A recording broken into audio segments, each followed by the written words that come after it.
Hey, I'm glad to see you have all that done, Cyclone. That's exciting. We're going to be jumping back and hopefully actually getting the ending today, too. So, we'll have awesome on top of awesome. No, I'm dead. I'm super dead. Rip me. Sorry, I was looking away. I was trying to check up on some DreamHack stuff. Because, like always, there's a bajillion things going on. But, looks like we should be all good. I added us into a new group that I actually made called the Literature Club. Somebody else made a different one, but it looks more like a meme one. This one I actually made to kind of line up with what we've been doing, what we're up to. And honestly, I think if I have people join, I might say welcome to the Literature Club, because it seems fun to me. Right. Straight back into it. Let's get jumping. So I think I just hit this.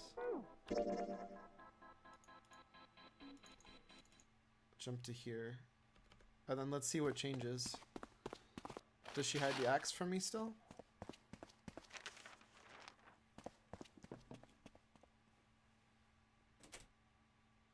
She does still hide. A note. Wait, what? Oh, she's being honest with me. Oh, that's so sweet. I'm so happy, actually. Tutorial feels a bit weird. There's just not that much to Gladiatoons. Hopefully informative and helpful. No joke. I mean, Gladiatoons is like, it's deceptive, because there's a lot more to it than a lot of people think. A note? Yeah, I found it in the pocket of the guy with the captain's clothes. Oh! It said something about the darkness of the sinister hand or something. Ha, that sounds familiar. Like something I should know about. What the hell? Let me see it. No, not right. But Junpei wasn't going to get to see it. From the other end of the hall, he heard Ace's voice. Hey, Junpei, Clover! What are you two doing? Hurry up! He's getting mad. Clover shrugged. I'll show it to you later, all right? Come on, we gotta hurry. Before Junpei could protest, she was gone. Around the corner and off down the long stem of the L. A note. A note. Junpei was curious. But there was something else that bothered him. From the look of that pocket, it doesn't particularly look like just a note. Jeez, what are you thinking? For crying out loud. Junpei did his best to convince himself that it would make sense later, and ran off after Clover.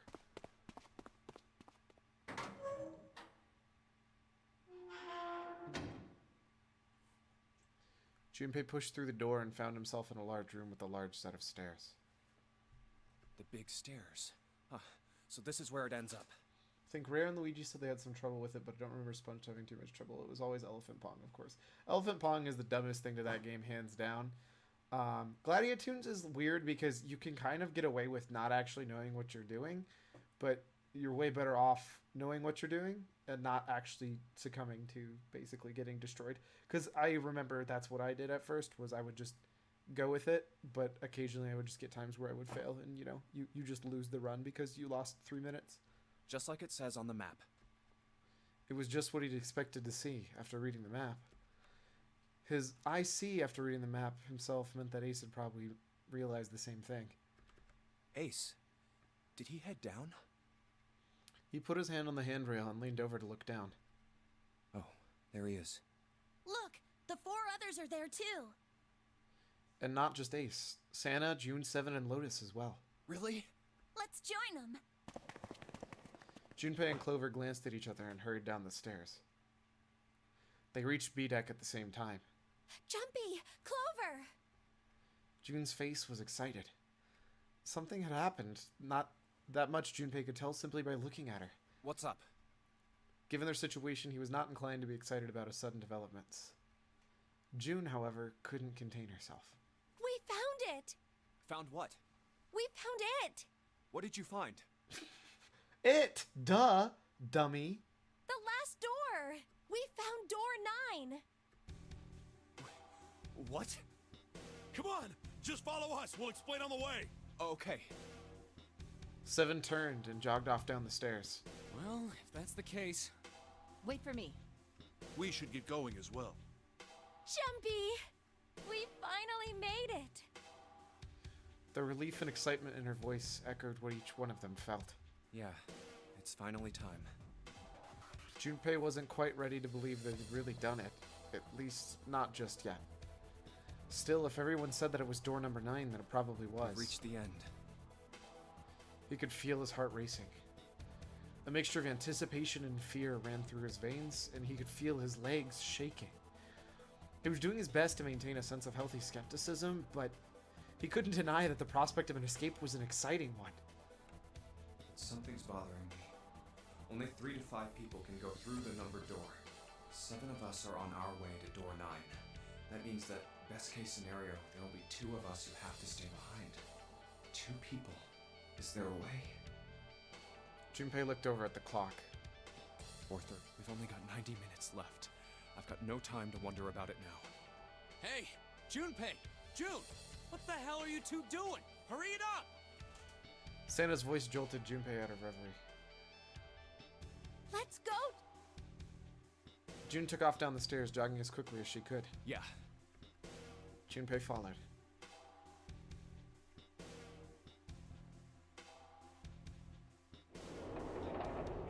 I love how no matter what, they always use the animations for this. They spend good money on that animation, thank you. As a group, they piled onto the elevator and rode down impatiently to E-Deck. It looked familiar. There was a metal grate between the elevators. 7 grabbed hold of it and began to talk. I know I told you I'd explain it earlier, but honestly, there ain't much to explain. After we split off from you guys, the 4 of us got into the elevator on the left, and that took us to the other side of the grate. After that, we headed down another hallway. It took us toward the bow, and eventually to the number 6 that you two found earlier. We opened it and kept going. There was another locked door behind it, like usual, but this time we had to complete 2 different areas before we could unlock it. Once we were through that door, there was another hallway that went the other direction, toward the stern. So, on your way, you found the elevator. That's right. So, in other words, you kinda did a lap, huh? You came from that side to this side. Yeah. With that settled, Junpei looked around. So, where's the number 9 door? Over here. Follow me. 7 began walking down the hallway that led towards the stern. Junpei and the others broke into a jog just to keep up with him. By the way, They'd been walking a while. June in silence stepped with Junpei when she spoke. you know, it's because of Santa that we're all here right now. How so? Huh? That all 7 of us are going to door 9. What? You don't get it? Santa, 7, and Lotus. 18. What's their digital route? Oh, 18. They could have just gone. 9. It's 9. That's right. They could have just left me behind and kept going if they'd wanted to. But they didn't. Yes, because Santa wouldn't let them. He said, we can't leave June and the others behind. That's why we went looking for you guys. And then you Aw. got on the elevator and went back to the central staircase. That's right. Well, I wouldn't have called that one. That Santa would be the one to stick up for you. I mean, I think Santa has a crush on June. Junpei felt his eyebrows knit as he considered that. Oh, don't get me wrong. Perhaps June had sensed Junpei's concern. I don't mean that 7 and Lotus said they wanted to leave me behind. We were just talking about it, and Santa objected to it first. is that so? Junpei was about to respond when 7 suddenly stopped. We're here. In front of them stood a door. So, is this... Yeah. Junpei couldn't see 7's face, but he could see him nod. There's no other place for us to go. Nope. Just look around. There's a big old iron wall at the end of the hallway. The other hallways on the left and right are blocked by metal grates. I see. It looked as though 7 was right. The door in front of them was their only choice. All right, let's get moving. He pulled open the door and walked in. Huh. Junpei took a deep breath and followed. Oh, It appeared they'd been telling the truth. no way. The first thing Junpei saw as he entered the room was the number. 9. Like all the others, it was a rough thing made of red paint. The door it decorated sat on the back of a wall of a rectangular room. Junpei ran up to it. The 9 door. It was a large double door with powerful styling. Something about it was almost majestic, and it made the red paint look especially garish. We're finally here. Junpei grabbed the handle and shook. Why would that work, you idiot? It didn't budge, but then he hadn't really expected it to. The red was bolted to the wall next to the door. Its display read vacant. No doubt about it. This is door 9. Oh, finally! This is the last. Junpei felt a flood of emotion wash over him. He felt a chill down his back and his chest tightened, even as his blood began to boil. There was a moment of complete silence. Junpei, look behind you. He turned around. Behind? What? Junpei could scarcely believe what he saw. Why? A door and a 9. There's another one? Hey, what the hell? What the hell is going on here? His words came out slowly, and his brain struggled to understand what he'd seen. On his shaky legs, he made his way to the second 9. It was a small door, set parallel to the door that they'd come through, but in the other corner of the room. 9. There was no mistaking the number, and if any more proof was needed, the red was bolted on the wall near the door. There's a red there too! That means... And of course it won't open. He grabbed the handle and shook the door, not because he expected it to open, but because he had to make sure it was real. But why? Why the hell are there 2 doors? It was Ace who spoke first. Do you think perhaps one is the right door and the other is the wrong one? Lotus was skeptical. I don't know about that. It seems unlikely. What makes you say so? Well, think about all the rooms we've been through so far. They're full of puzzles, but there are always hints about how to solve them. I'm pretty sure there aren't any rooms where we just had to go with our best guess and leave it to instinct to solve the puzzle. Do you really think that at the very end of the game, Zero's going to suddenly throw in something that depends entirely on luck? Seems fair. Then you're saying there's some sort of hint in this room. No, I don't think there's a hint anywhere in here. I searched it very well when I was in here before. I didn't find anything that might have been a hint, though. Well then, that means... Yeah, both of these are the right door.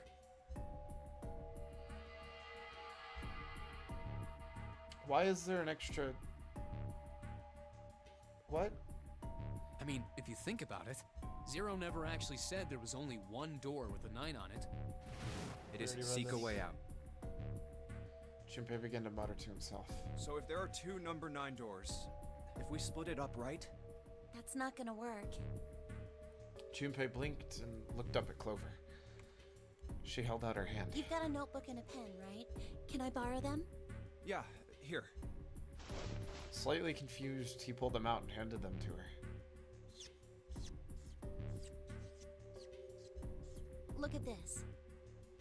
Clover opened the notebook to a blank page and set it down on the desk. Everyone else gathered around her and watched as she wrote down a series of numbers. You get it? The numbers on the top are all the combinations with digital roots of 9. The numbers on the bottom are the people who don't fit. There's only 8 possibilities if we split up into 2 groups of 3 or 4 people. Because we need number 2 is the problem.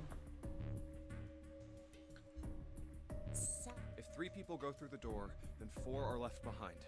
If 4 go through, then 3 are left behind. Right? yeah. Clover nodded, almost as if she were pleased with herself for solving a difficult math problem. No way.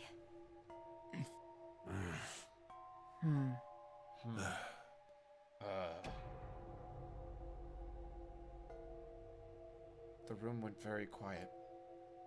Silence lay across everyone like a thick, heavy blanket. No one spoke. Their faces were blank. Come to think of it,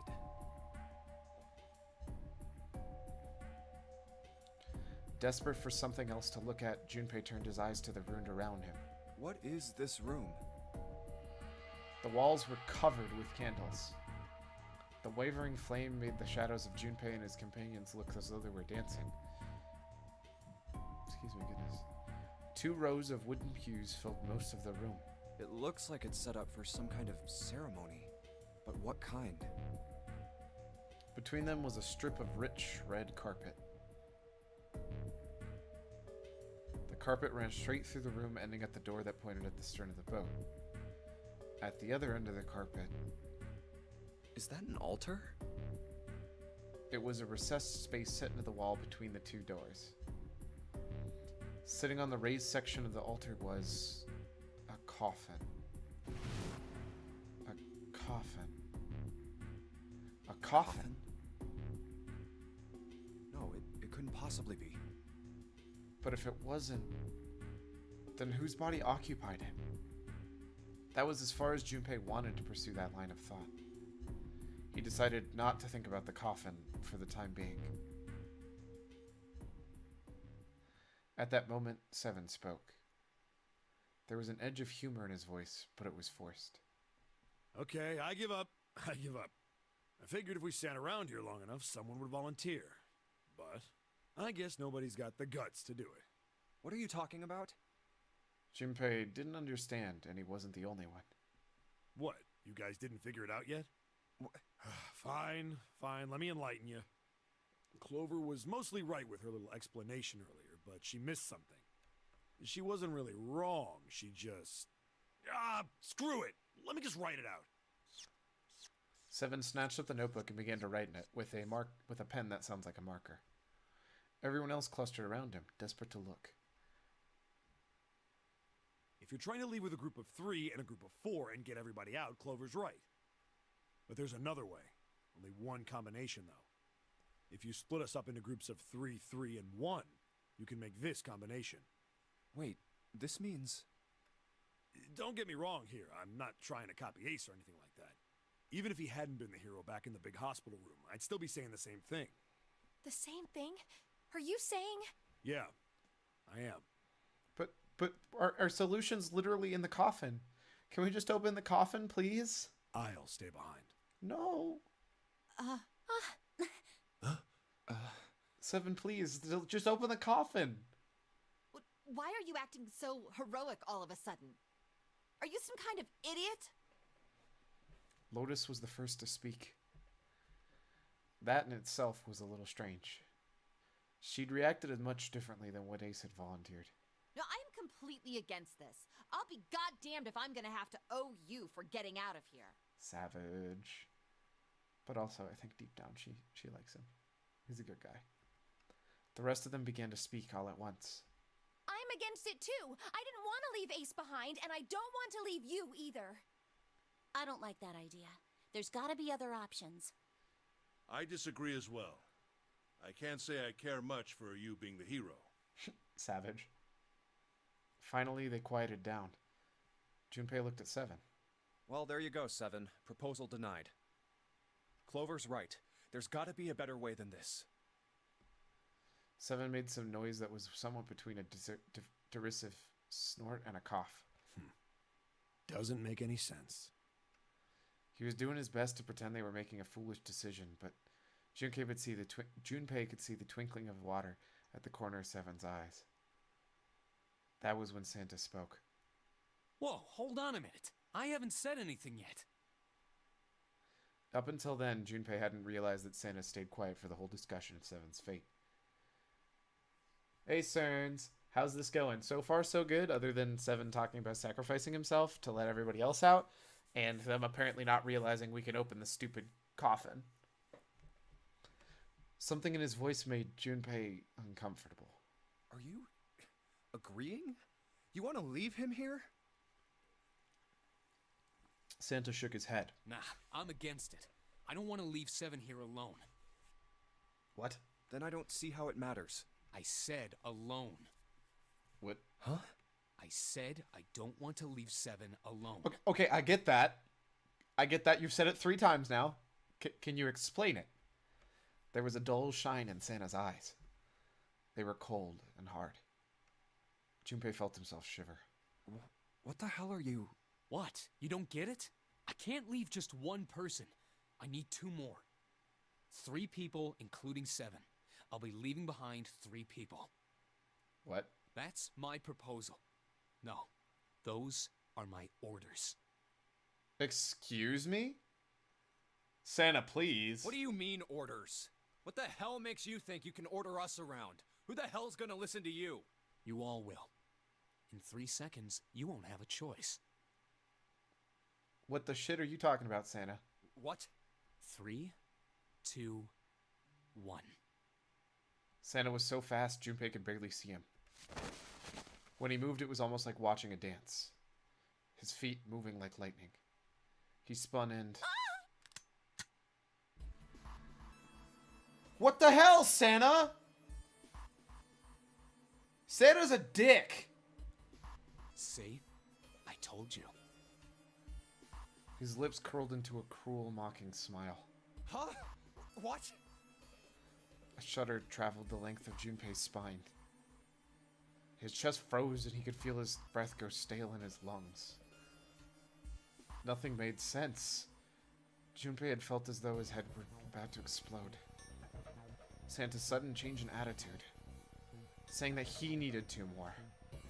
The gun in his right hand, a revolver. Santa had grabbed June from behind and pressed what Junpei's shaken brain identified as a revolver roughly against her temple. Why? What the hell is that? Where on earth had Santa possibly found a gun? Junpei's question roared through his mind, but his mouth refused to ask them. Seven spoke, almost as though he sensed Junpei's confusion. The gun's from the other room. What room? One of the rooms behind door 6. I should have known he was gonna do this. I should have taken the gun. Well, it's too late now, fat ass. Why didn't you take the gun, Seven? You're the only cop. Damn it! A mixture of fury and frustration twisted Seven's face, and he glared at Santa. Santa, for his part, didn't so much as flinch. The corner of his lip twitched into a slightly wider smile. Then the smile faded, and he began to move. He walked backward, dragging June with him. Before long, his back was resting against the door. On the wall next to him was the red. He put his hand on the scanner panel quickly and then forced June to do the same. So that's 9 right there. So we need another set of 9, which either is me and Clover or Lotus and Ace. Now, time for you to start following my orders. Ace, Lotus, congratulations! I've chosen you to come with me. Put your hands in the red. That was what Santa said when he meant he needed 2 more. Hey, you deaf? I gave you an order. Santa's eyes narrowed down to slits. He glared at Ace and Lotus. They stayed, frozen like deer caught in the headlights of an oncoming car. Who has the 9th and 0 bracelet right now? So, right now, Clover has the 0, which is actually at 6. And then, Ace has the 9. The trick is, and I think this is part of why I thought it was possible Santa was 0, but right now it sure feels like he actually is. Because that would mean Santa knows that 2, or Snake, is actually sitting in the coffin right now. In which case he knows that if he does this, we can actually all get through. 0th would be Clover or Junpei. Or Clover, Ace, or Junpei. 9th would probably be Ace. No, it's for sure 9th is Ace. Clover definitely has 0 right now. I'm almost 100% sure. Right. Fine. I didn't want to waste any bullets, but you guys just don't get it. No sooner were the words out of Santa's mouth than his hand twitched. And the gun roared. A section of floor exploded, scattering wooden splinters across the floor. A thin plume of smoke snaked out of the hole in the floor. Ha! There could be no doubt that the gun was real and worked. He really shot it? But why? Santa, why are you... Clover's voice spoke of betrayal and disbelief. Santa, I thought you were one of us. I thought we were friends. What? You You knew about the leaf words and the four-leaf clover. Santa's cheek twitched, almost imperceptibly. What the hell is that shit? I've got no idea. You're lying. Shut up. Just shut up, you stupid bitch. You want me to put a bullet in your fucking head? Man, Santa's a dick. To be fair, I do think he's actually doing it on purpose. Again, like I said, because I think he's... Right now, my theory is he's zero, but I could be totally wrong. Flecks of spit flew from Santa's mouth. His face twisted with rage. Clover recoiled, her eyes wide. When she spoke, her voice was very small. Santa. He snorted and then shook his head vigorously and turned to face Ace and Lotus. All right, assholes. What are you still standing there for? Get over here and scan those bracelets. I don't have all day. Oh, what's the matter? Your hearing's starting to go? Going senile, maybe? Ace and Lotus still didn't move. It almost seemed as if they couldn't move. Clover's sad makes me sad. Tears. I don't disagree. Sad Clover is sad. June's face was pale behind Santa's arm. Her eyes were wild and her chest weaved with every quick breath like an animal cornered by a predator. Junpei's mind worked furiously. What were they going to do? Then he realized something. There was nothing they needed to do. There was nothing to debate. That's it. June's safety was the first priority. That much was obvious. Doing as Santa had commanded meant that she would be safe from at least 2 threats. She wouldn't be shot, and she would leave the ship alive along with Santa, Ace, and Lotus. There was only one thing for Junpei to do. It's the only way. He turned to Ace and Lotus. Please, go. Huh? No way. Jumpy, what are you saying? If you stay here, you're going to be stuck, Jumpy. And so will Clover and Seven. I know. But you don't need to worry about us. We'll figure something out. Heartbreak. Even though I know it's fine, it's still heartbreaking. Right, Seven? Right. You just leave it to us.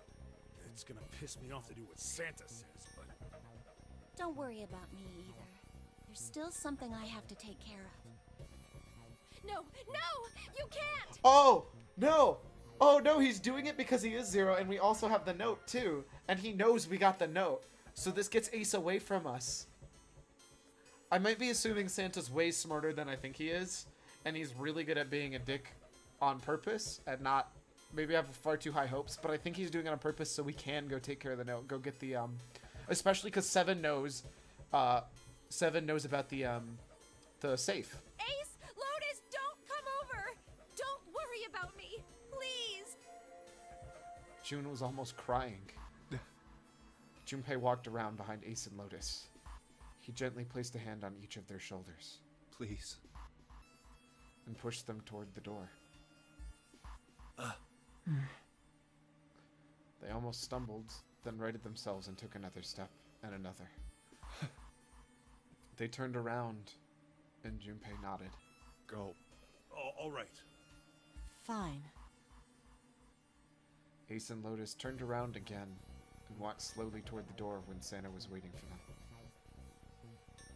After what seemed like an eternity, they stopped in front of the door and marked 9. Santa smiled. All right, now let's get those hands on the scanner panel. What's the holdup? They will be able to escape once they find Snake. Yes, and that's the thing. That's why I think either Santa's way smarter than he appears, or he's genuinely just enabling a lot of stuff to happen. What? You think I'm fucking around here? I don't give a shit about this girl. The rag doesn't need a person, you know? All I need is the bracelet. You get it? Good. Now put your fucking hands on the scanner. I'm not gonna say it again. He shoved the revolver harder against June's head, and she winced. Fine. Ace sighed, defeated, and placed his hand on the scanner panel. Lotus was next.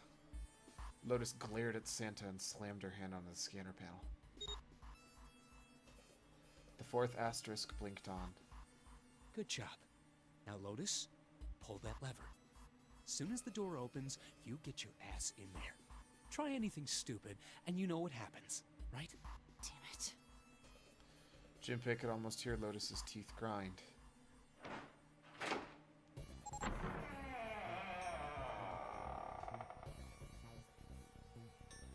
The door slid open. Door number 9 opened at last. It opened with a low, powerful rumble, a drumroll to welcome the chosen few. Good. Go. Lotus and Ace walked through the door, their eyes furious but defeated.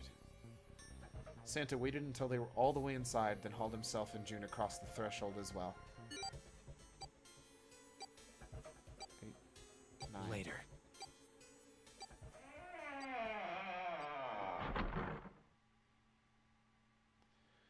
After exactly 9 seconds, the door swung shut. The gust of air it created caused the candles of the altar to flicker and die.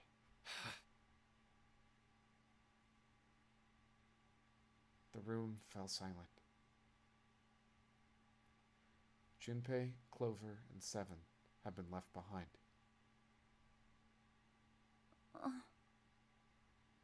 Clover looked down at her hand and traced with her finger the faint blue veins that crisscrossed them. Seven shoved his arms into the front of his overalls and scratched his stomach. No one spoke. Silence made the air feel thick and oppressive. Desperate for something, anything to occupy his mind, Junpei walked to the larger of the 2 9 doors.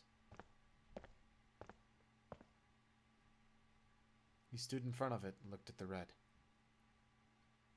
It read, engaged. He moved to the smaller door.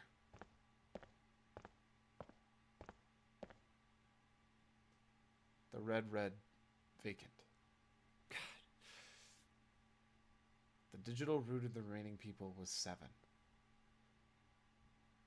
There was no possible way for them to open a door with the number 9 on it. Junpei touched the surface of the door. June. He thought about June, about Akane Kuroshiki. Was she safe? That was all that mattered to him. We heard 4 explosions, Kappa. That would be so depressing. If she was really alive. If she had escaped this horrible boat. That was what Junpei prayed for. 7 came up next to him. He pulled off his hat, scratched his head, and sighed. So, what do you want to do, Junpei? What do you mean, what do I want to do? What can we do? 7 opened his mouth to respond when a noise echoed throughout the room. What took you so long, Snake? Why are you so dumb? Someone was pounding on something vigorously. It wasn't mechanical. It was certainly human. Junpei and 7 looked at one another. What the hell is that? Shh, quiet. Clover motioned to 7 to be quiet. She put one finger to her lips and closed her eyes in concentration.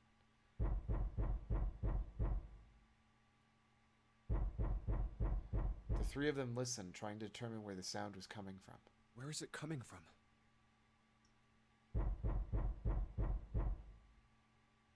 Could it be? Hey, I think it's coming from this coffin. You're right. Let's open it. But how? What are those muscles for? For show? Dang. You're telling me to force it open? Just shut up and try! Junpei and 7 grabbed a hold of the coffin. They tried to get a good grip with what little purchase they could find and pulled with all of their strength.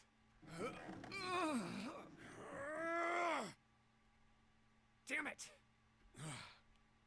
It won't even budge.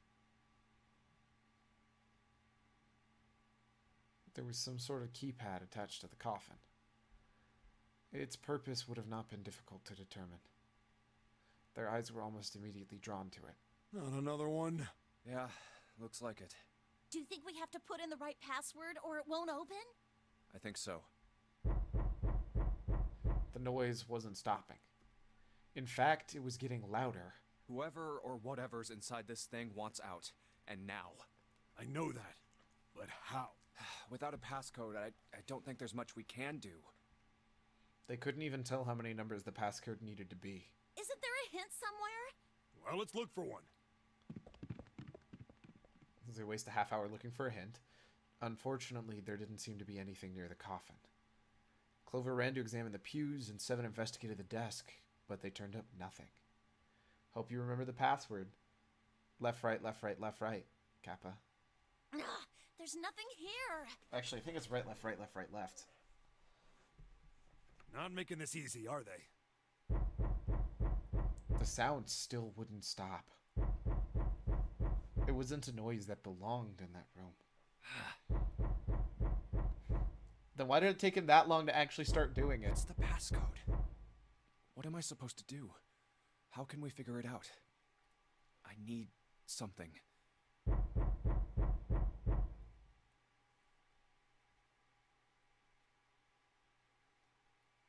The world blinked. Suddenly there was a voice inside of Junpei's head. Truth had gone, and truth had gone, and truth had gone, truth had gone, truth had gone. Ah, now truth is asleep in the darkness of the sinister hand. Wait, what? What the hell was that? That voice? Especially since he actually didn't ever get to read it. Junpei was utterly and completely baffled. Huh? What? What's up? Seven and Clover ran over him, but Junpei didn't know what to tell them. Huh? Well, he was drugged, right? So he probably didn't wake up. Fair. If he told them he had heard a voice, they'd probably laugh, or worse, think he was going insane. So all he said was... Oh, nothing. He cleared his throat a little too loud and looked pointedly down at his bracelet. There were a pair of small buttons protruded from either side of it. Junpei.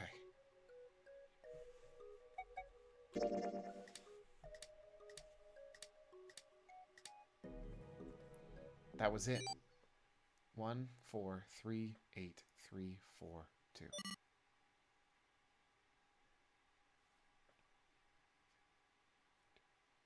One. 8 numbers blinked on and off on the bracelet display. Junpei checked one last time. 1, 4, 3, 8, 3, 4, 2, 1. 1, 4, 3, 8, 3, 4, 2, 1. Yeah, because truth is right and gone is left. Get it? Huh? Huh? Hey, what the hell were those numbers? Oh my gosh. Are those... Junpei didn't have an answer. Junpei didn't answer. He simply walked straight to the coffin, and he knelt down in front of the keypad, running over the numbers in his head so he wouldn't forget. 1, 4, 3, 8, 3, 4, 2, 1. The passcode passed in between playthroughs through morphogenic fields. Technically, no. So Clover has the note. So technically speaking, there's actually a way that they could have figured this out. I don't know why it's necessarily through morphogenetic fields, but whatever. 1, 4, 3, 8, 3, 4, 2, 1. With trembling fingers, he punched them in. 1, 4, 3, 8, 3, 4, 2, 1. That was all of them. He punched the E button. There was a moment of complete silence.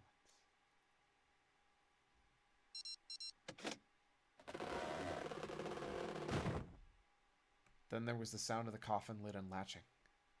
Someone sat up out of it. Huh? What?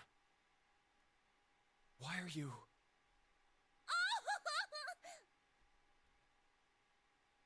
Oh? Is that you, Clover? I apologize for worrying you. Snake! You? Why? Junpei? And Seven? Is that you? Is everyone else there as well? Just like Rip Van Winkle. Feels good, man. Still, it was very much like Snake to simply cut to the heart of the matter and ask. Oh. Gee, eyes. Junpei and Seven shared a wry smile. There we go. Clover's eyes were filled with tears. You're back! With a cry of joy, she leapt into Snake's arms. Gently now. My body's still a little weak. Oh, you're back! Clover looked like nothing so much as the lost child who'd finally found her home. Reunited and it feels so good. She cried and cried and cried. Her eyes were red and her nose was running. She hiccuped and gasped as if she were about to begin hyperventilating. You're back! You're really here! Her voice was happy, but almost desperate, as if she feared he would disappear again if she stopped talking to him. Tear after tremendous tear rolled her way down her face.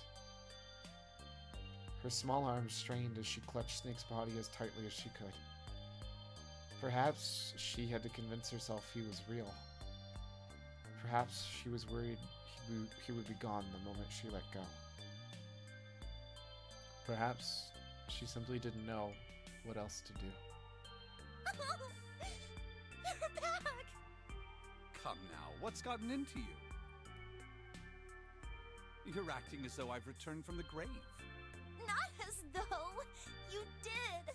I really thought you were dead! Huh? You jerk! Idiot! Idiot! Idiot! Rude? Clover broke into sobs so great she could no longer talk. It was a touching reunion between brother and sister. Bible thumb. Baka baka baka. Right? That's all I can think of, not gonna lie. Even though Junpei knew they had little time and every minute they waited was a minute wasted, it felt cruel to pull them apart. Junpei and Seven sat down on one of the pews, waiting for Clover to calm down before explaining to Snake what had transpired.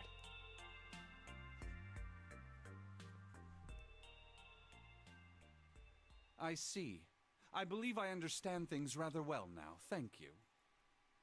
In the shower room, there is a dead body wearing my clothes. Yes. Because of that, you thought that I was dead, correct? Yes. He had quickly and neatly summarized the events of several hours. I mean, no. He summarized one event in the last 7 hours. That's literally all he said. Nothing about the gun. Nothing about any of the things we've done. Nothing about the mummy. Nothing about Zero. Yeah. Yep. Junpei nodded. You also discovered a corpse in the captain's quarters, and Santa turned on you here, in this room. Oh, hey. Speaking of, mummy best girl. We haven't even seen the mummy. Do I have it straight? Well, the dead body in the captain's quarters is a surprise. Sorry, there wasn't a good time to tell you. Don't worry about it. Well then. I've got a pretty decent idea of what happened while I was indisposed, but it's still something of a mystery who did all this, and why. The corpse in the shower room that looked like me, and the corpse in the captain's quarters. Why were they killed in the way they were? We're also still missing a 4th person. Right? So if the 9th man was one of the Cradle Pharmaceuticals, Ace was one of the Cradle Pharmaceuticals, and the guy who was killed in replacement... Oh, sorry, and the guy who was killed in replacement of the captain's quarters, and the guy who was killed in replacement of Snake. Never mind, that's all 4. Clearly best girl is Cleaver. Stearns, get out. Get out. Just no. You don't know? No. Why would I?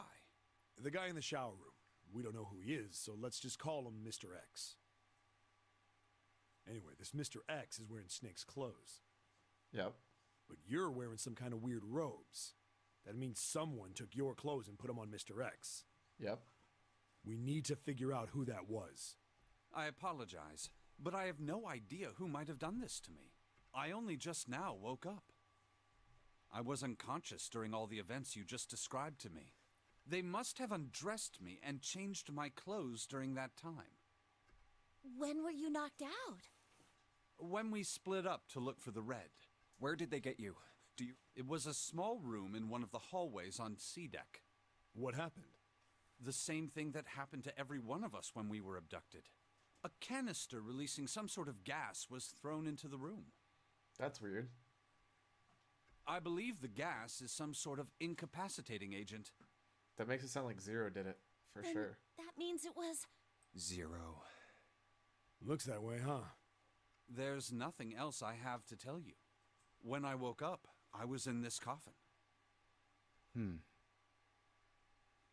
Junpei crossed his arms in the thought. Why? Why did Zero make Mr. X wear Snake's clothes? Because he predicted everything that was happening today? How would that benefit Zero? I don't get it.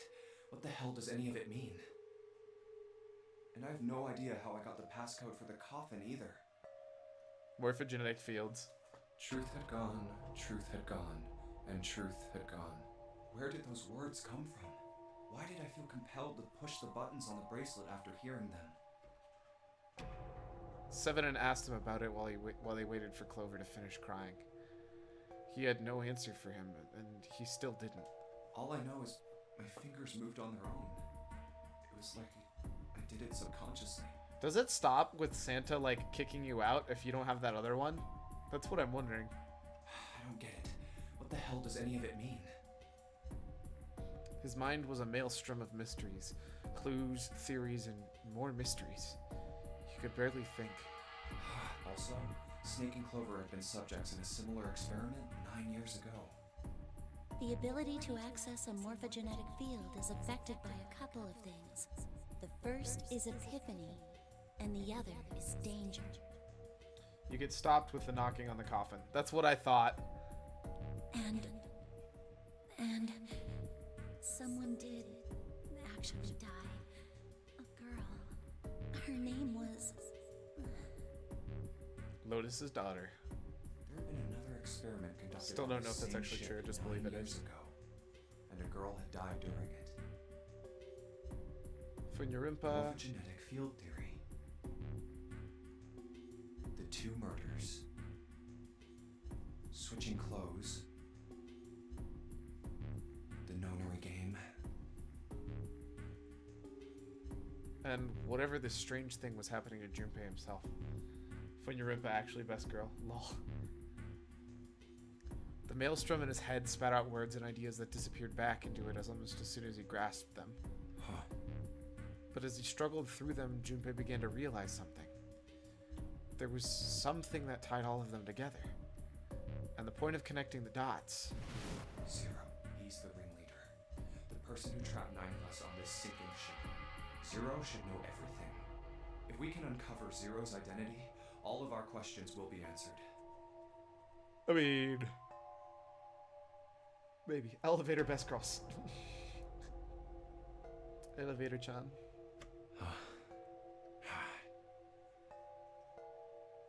Who was Zero? Junpei had the beginnings of a theory. If he could only test it.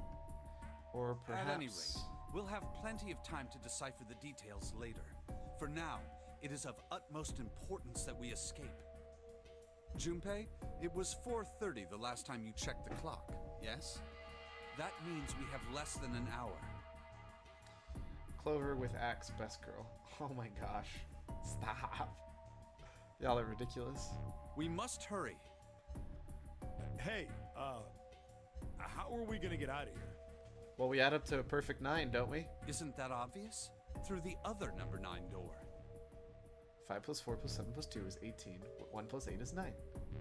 Easy. See, Cyclone agrees. I'm gonna ban all of you. Oh yeah, you're right. You're not allowed in my literature club anymore. With Snake, we can open the door. Don't tell me you hadn't figured that out. Cool. Sass. Oh, someone got riggedy wrecked. Ban best girl. Get nightbotted. Please just remove nightbot. I need to change the settings. I can do that really quick. Nightbot. Maybe people shouldn't spam caps. As they sniped back and forth, Junpei glanced at Snake's left hand. He was wearing a bracelet with the number 2 on it. Come on, you gotta tell me these things. I, assumed you'd figured it out. Forget it. Let's just get going. Caps lock is cruise control for cool. It was one message. Lol.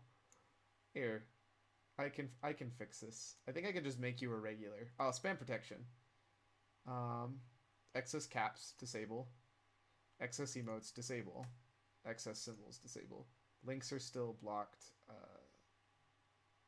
Actually, no, we'll just disable that too. Alright. Try spamming caps again. 7 stomped off towards the smaller 9 door.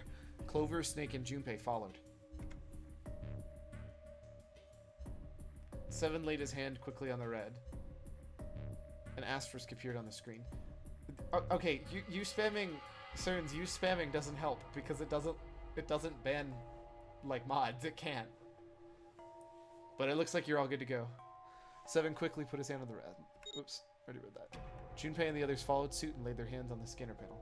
I can post links now. You could always post links. You're a mod. What is that a link to? Soon there were 4 asterisks on the screen.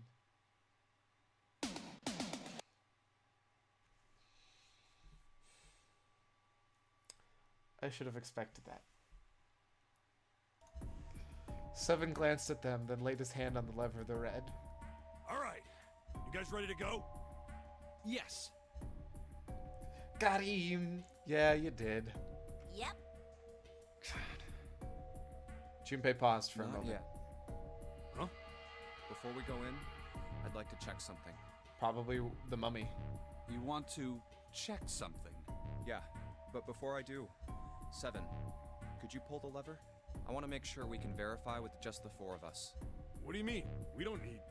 Just do it, alright? But if the door opens, don't go in yet, okay?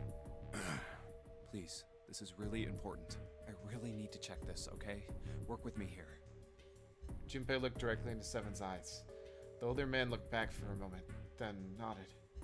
Exclamation point band Cyclone, no. Cool music, activate. No. No. Fine.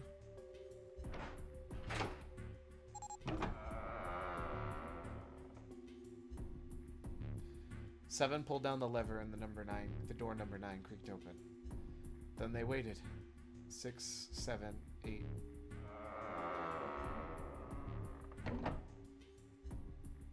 After 9 seconds, the door closed. Alright, that means the 4 of us can go into door 9.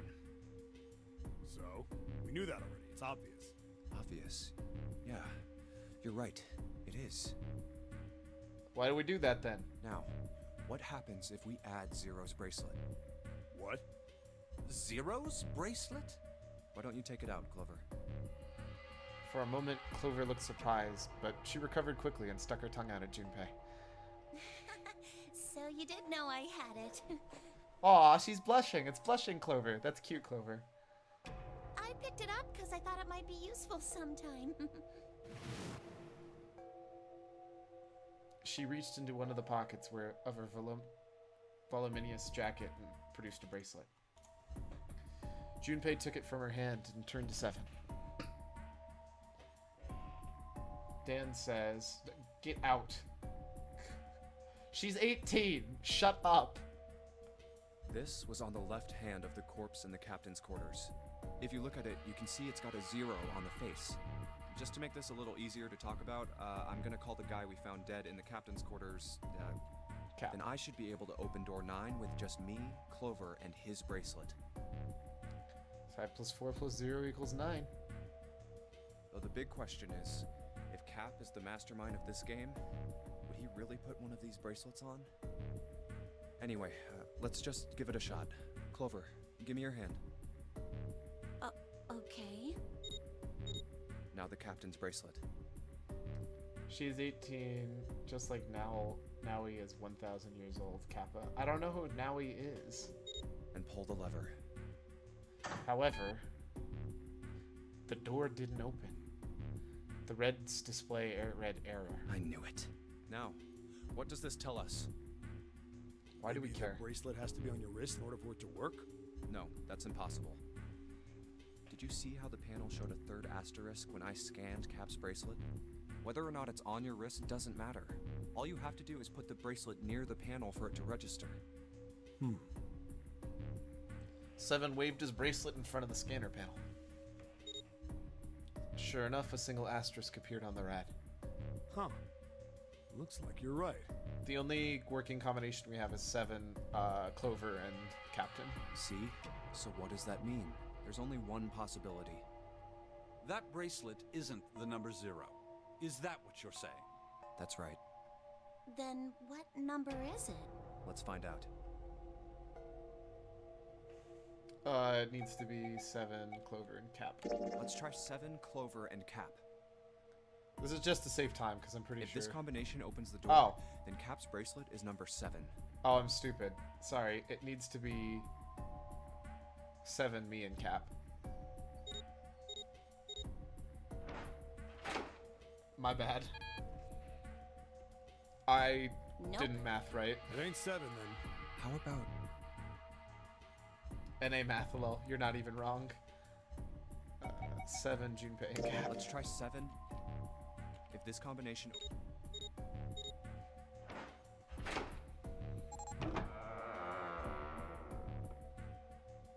Hey, it opened! The door opened! What? Why? What does that mean?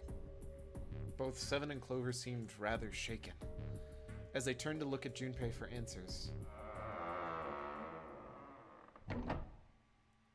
Why is there no music anymore? The door slid heavily shut. Junpei raised an eyebrow. Isn't it obvious? Cap's bracelet is number 6.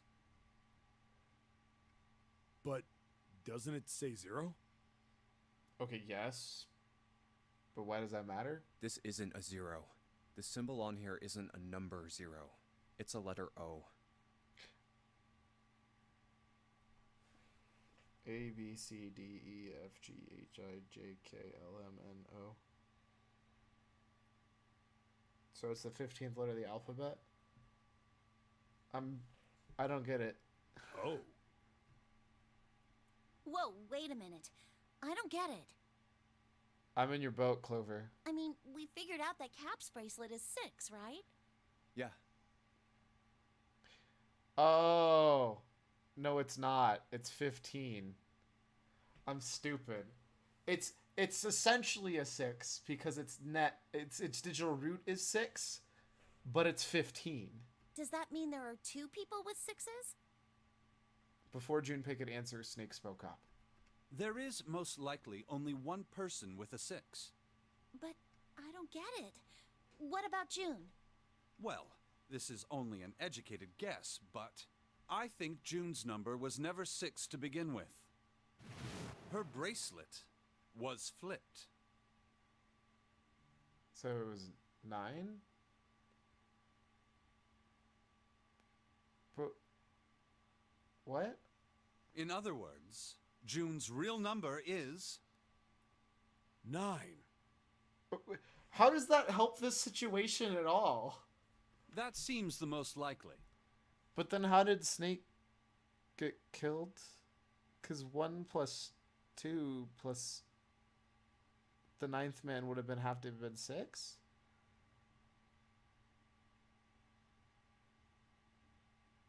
What?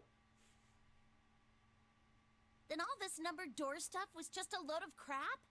Why would you say that? Yeah, how did she open doors then? What? Because if June is 9, then the numbers wouldn't match up. Clover grabbed Junpei's notebook and began to write furiously in it. Here, look. Junpei leaned over to look at it. List of all the numbered doors June's gone through. I'll let you know what I'm writing, okay, Snake? Door 4, 6 plus 3 plus 5 plus 8. 6 plus 3 plus 8 is door 8. 6 plus 3 plus 7 plus 8 is door 6. And 6 plus 3 plus 1 plus 8 is door 4.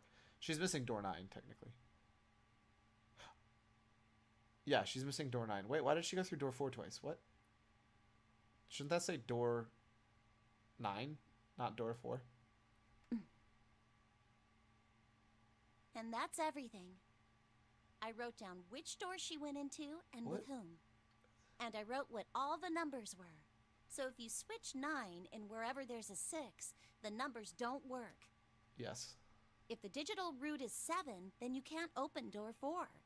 If the digital root is 2, then you can't open door 8. Clover, do you notice anything interesting on that list? Do all of them have 3? What do you mean? You're talking about 3, right? Yeah. No. 3 is the master number. 3? Santa's always in the room with her. That's what you're saying, isn't it? Yes, that's right. What about it? That's quite simple, really. You told me that the first time you came to this room, Santa was the first to refuse to leave June behind. Because Santa's actually 0? Now, doesn't that beg the question why? Why would Santa do such a thing? So if Santa's actually 0, the other guy's actually 6. June's actually 9. The 9th man's actually 3? But 1 plus 2 plus 3 still doesn't work. What? The answer is easy. Aren't we running out of time? You're not wrong. We definitely are running out of time.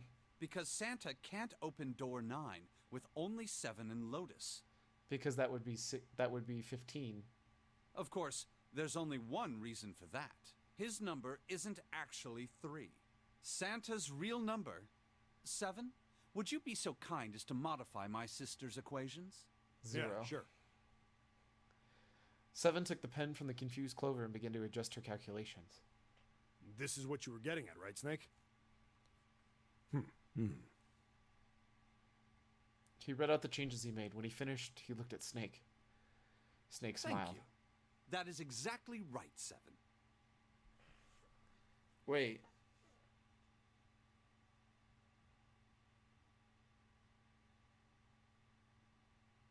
Oh, he's so right. Every single time we've ever gone through a door with Santa, it's always been with June, too. But the one time we went through door 3, we went with June, but not Santa. I don't know if that matters. I still don't know what happened in that ending. I'm still confused. Santa's true number wasn't 3. It was 0. No way. Santa is 0? And he didn't want Ace to know. And June was 9, not 6. Conversely, Santa was 0, not 3. Plus 3 and minus 3, they cancel one another out. Nothing appears out of order. Santa was still playing by the rules of the nonary game this whole time. Precisely. So you're saying Santa planned this whole thing? I'm not sure if he acted alone or not, but I think it is safe to conclude that he is 0. If my hypothesis is correct. Clover bit her lip. She seemed to be having some difficulty believing her brother's explanation. Junpei. Junpei remained silent in thought. Why is Snake such a badass? I mean, you're not wrong, he's intelligent, but the problem is I still don't get how... So if she's 9, are there just 2 9s? Because 9 can't be 3. It doesn't make sense. Snake's hypothesis. Something doesn't seem right. June's Yes. bracelet being flipped. Even if that were possible, that would mean there are 2 number 9 bracelets. Exactly. No, there are 3 9s, because it's 999. Who's the other 9, then? Get out of here. Get out. And if that's the case, All right, that's enough talking. Let's go. It's high time we went through that door. Mind blown. Wait, what? We're just gonna go through the door? Then what was the point of the key card? What? Door 9 opened. 9.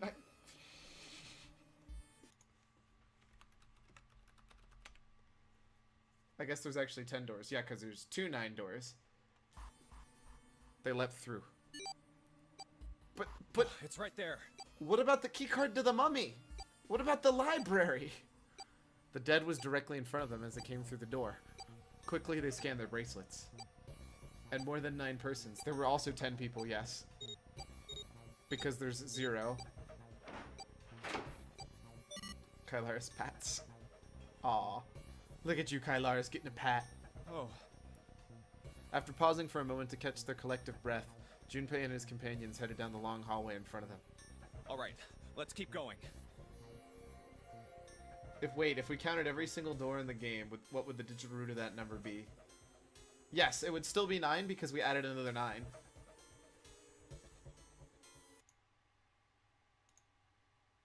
Hold up, I gotta do this. Oh, I don't know she had that.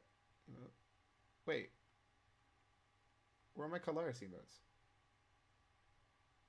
There it is. Cyclone best natural disaster. Even if we count bracelets, we have 0. Well, actually, O. At the end of the set of stairs leading down into a ship. I think these stairs go to the bottom deck. They leaned out and looked over the side. Looks dry. 9 hours, 9th man, Akane's 9, 9, 3 nines. Got it there.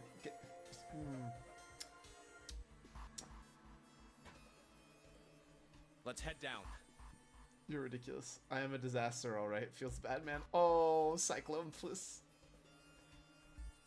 After deciding it was safe, they headed down the stairs. Before long, Junpei and his companions found themselves on the bottom deck. It's okay. We love Cyclone. They turned left into another hallway, at the end of which they found another door. Hey, it's a... What is that? It looked like... Of course, there was a symbol engraved in the keyhole. It looked like the sort of harpoon one would use to hunt a fish. The kind with 3 prongs. It's Poseidon. So would that be Neptune? Snake traced the shape of it with his fingers. This is the Neptune symbol. There must be a key around here somewhere. I did it! I did it! I spent the last 15 minutes making a thumbnail on my tutorial of speedrunning, an unspeedable, speedrunnable part of a children's video game. That just means you're accelerating your expertise. Neptune key. I only have the Uranus key card. Clearly that wasn't gonna open this door. It's a different planet. Plus, it's the wrong kind of key. Yep. Let's turn around and go back for now. Well, don't I have a lockpick? Yeah. That would have been the nicest thing if we just had a lockpick for the entire thing, make this entire thing easy. After examining the door for a few more minutes, they gave up and headed back the way they came. Hey, another door. With a little more searching, they found a metal door. And a card reader this time. Hey, and that's the right card. The symbol was engraved into the card reader. It's the Uranus symbol. This is the place. Is the children's video game about a children's card game? No. It's about a children's cartoon. Even better. He muttered to himself and slid the card through the reader. It beeped once and the light turned green. Screw the rules, I have money! No, this is not Yu-Gi-Oh! Get out! With a heavy metal groan, the door creaked open. You're lucky I fixed Nightbot, by the way. Otherwise, you would have been banned so hard. It's the Uranus symbol. Lol, they changed how she pronounced it so we couldn't make jokes. They did it for all the characters. I don't want to go. Fine, you can stay. But only because you have a cute dog. Junpei, Clover, and Snake and Seven looked at one another, nodded, and stepped through. Jovine, why are you so mean to me? Cry, cry. Fine. Fine.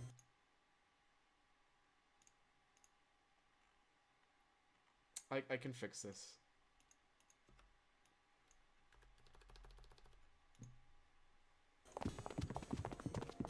Exclamation point ban Jovine. Ouch. My feels. You cannot ban the broadcaster. The room they found themselves in was full of books. Wow. Hey! It's the library. Like the card said it was. It's totally full of books. I didn't notice, Clover. There's so many. I don't know where to look.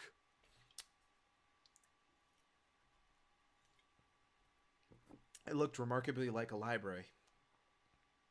What do you mean looked like a library? What? Okay, tell me what the difference between this and a library is. Like what? Not the sort of library where a large number of people came to read books. More the sort of library that was simply a place to store books.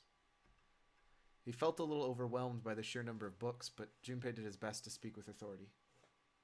All right, if we want to get through that door out there, we need the Neptune key. It's actually a biology lab. Yeah, can't you tell? There's it's like 2 degrees Fahrenheit or Celsius. Actually, that'd be too warm. She was talking to her brother. Oh, you know, that actually might be true. That makes a lot more sense now.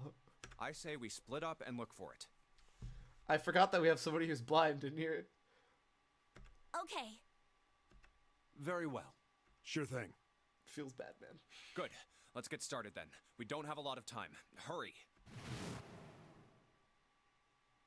Alice sleeps in a small chamber past the forest of knowledge. As he began his search for reasons he didn't fully understand, Junpei felt those particular words float through his mind. Wait, what? I get a whole new room? I'll be honest, I wasn't expecting to get another room. Like, what? That's awesome. There's a note on the table. Lights to the books. Huh, what does that mean? Interesting. Well, intelligence often hides itself in darkness. Have you ever thought about the pages of a book? Each page only sees, what, maybe 2 or 3 minutes of light before the reader is on to the next. They spend the rest of their lives locked in darkness. Rather like myself. That's horrible. Oh, don't get me wrong. I'm not complaining. Not at all. I live in darkness, yes. But that has gifted me with the ability to catch the truths other mice miss. I can hear the voices hidden in darkness, you might say.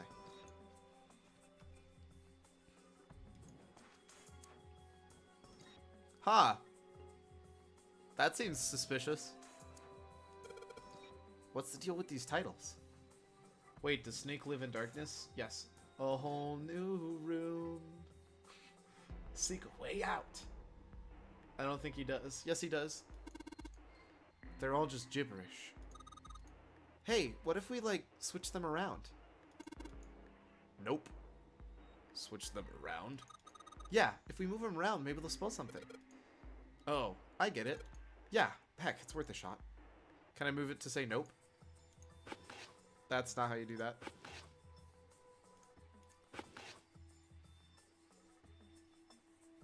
So that didn't work.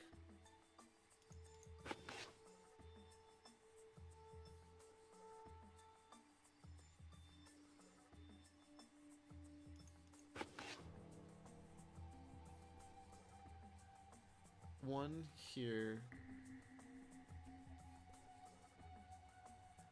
Here, find bulb. Open here, find bulb. Oh. There were 2 E's. I'm so dumb. If you can't see, wouldn't you not see darkness? So that's true if you were blind from birth. It's different when you're blind from an accident. Exactly. Exactly. He was blind from an accident. How about this? Looks like putting those books in the right order opened this thing up. Huh, that was a piece of cake. Hooray! You did it, Junpei! I guess that turned out well enough. So the letters from the title spell out, open here, find bulb.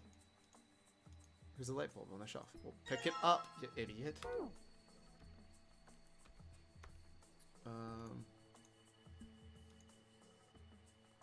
Owen. Dad kind. Sheldrake. Sheldrake. Isn't Sheldrake Owen, huh? Owen Wilson. That was the first thing that came into my mind. Wow. Owen isn't enough to go on. Perhaps it's about the English Revolutionary. Dad kind. What the hell is this? Wasn't that the German mathematician? Maybe it's a compilation of his works. Kylaris, you know everything about math, right? Is Dad kind an actual person? Liebernese? This book is in German. You have been banned from Games Done Quick, Kappa. It looks like the complete works of something. I've never heard of it. Well, if Snakes doesn't know what it is, I don't think we'll ever know. There's a light in here. There are 3 lights in this thing. They aren't very bright, though. Hey, didn't we find some really powerful light bulb earlier? Why don't you put it in one of those lights? Yeah. Well, it'll get a lot brighter, but... But if there are 3 light bulbs, that means there are 3 lights. I had that backwards, but whatever. There won't be much point unless we can replace all 3 bulbs. We need 3 light bulbs then, huh? Astronomy! The bookshelf has a sort of glass inlay. It's pretty big, but there's only 6 books on it. 632415. That seems kind of weird. Hey, look, there's something on the bottom. I can't really see it, though. The glass is all foggy. 634215. 634215. 634215.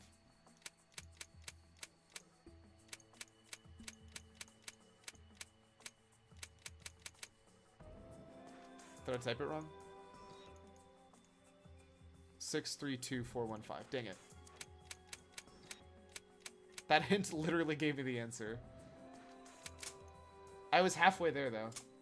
I missed the 9th man. No, you don't. You did it, Junpei. Yay. I don't know why, but I don't feel particularly happy about being praised for that. Whatever. At least the lock's open now. Let's see if we can get it open, alright? Light bulb. Whoa, we're halfway there. Whoa, lemon on a pear. It's a coat rack, like a place you can hang coats and hats and stuff. Well, this one's not too big, so maybe just hats. I'll bet Ataraxia does it too. No, nobody misses the 9th man. The 9th man's bad. Energy theory, development of nanotechnology materials, interactions between shortwave energy and matter. What else have we got? Just listening to you read those titles is giving me a headache. Can't say fancy technology and I get along real well. Keep on talking about that stuff, you're gonna put me to sleep.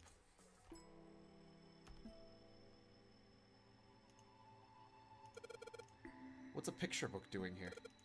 Looks like it's about Little League. It does seem weird it's so different from the others, huh?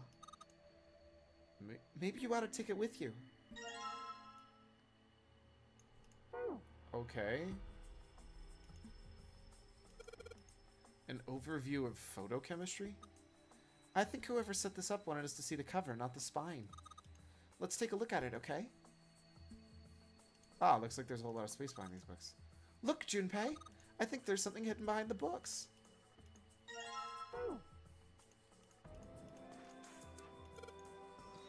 Automated robotic assembly line techniques. Huh. What's that? Some sort of comic book? Jeez, I guess boys really like that stuff, huh? No, you're thinking of a different sort of robot.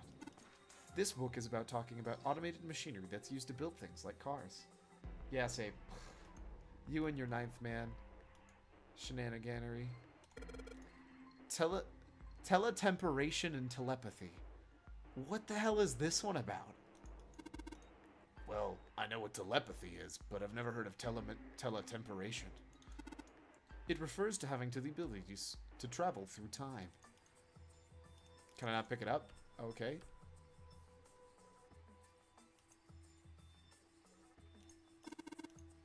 The theory of evolution. Heck, even I know this one. It's that Darwin guy, right? Well, yes and no. Charles Darwin wrote a book called On the Origin of the Species.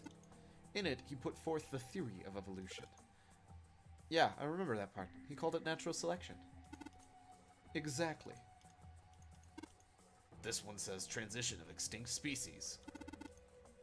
We need to hurry up, or we're going to end up in the pages of a book like that. I'm not seeing anything else that jumps out at me. It's a cupboard. It's on the bottom floor. Okay, stairs go down to the bottom floor. Really? Take the stupid stairs. Something to do with these?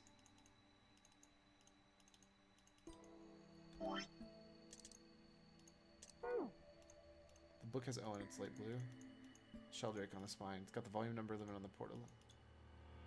Yellow brick with Libranus and that kind. 1 through 7, 1 through 8, 1 through 8, 1 through 7. Oh, wait. I already have all 3 bulbs. For some reason, I was looking for a 4th. I'm bad.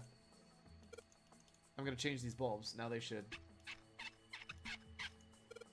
Whoa, those light bulbs really make a difference. It's pretty bright in here now. Wow, it's so bright now. Now would be a good time to have that Jovine book emote, right? If I added it, it'd have to be the 3rd tier, though, because I'm not getting rid of the heart ever. And I'm probably never getting rid of that 2nd one either. I like having Chihiro. Alright, that just means we have to do this.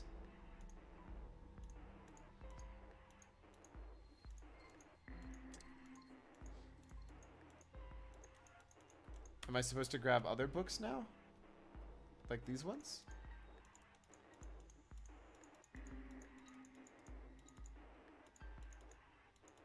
What? It's baseball in this one. Come on, Junpei, let's see what's in it. I'm gonna go on a limb and say there's probably a baseball stuff. Whoa. Are you serious? I had to open the stupid thing? Hey, Junpei, you think maybe you're supposed to put those pop-up books on the stands? Then you could open them up. Oh, yeah. If we do that, they make a shadow on the bottom here. True, but there are 3 stands, right? We don't have enough picture books. In other words, we need 3 picture books. Okay. Oh, can you open the door then? Okay, so I don't take one of those.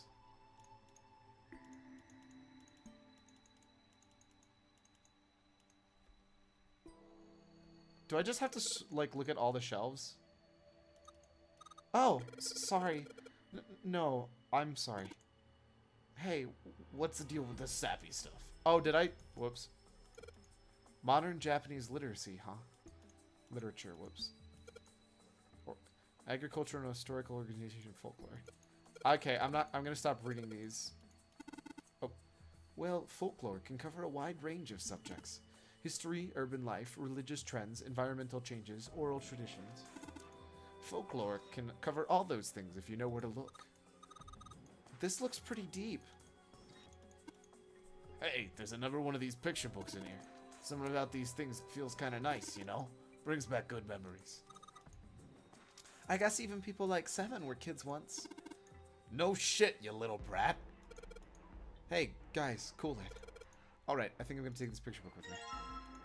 Open it first. Pretty sure it's... Oh, wow. Oh, whoa. I'm just gonna try and go through these really fast so I can just... Hey, well that's easy. Cowboys and Indians. Lol. And there we go. Awesome. It looks like it worked. Way to go, Junpei.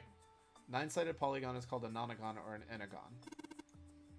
Oh, is this 9-sided? 1, 2, 3, 4, 5, 6, 7, 8. Oh my gosh, it is. How did I not realize that?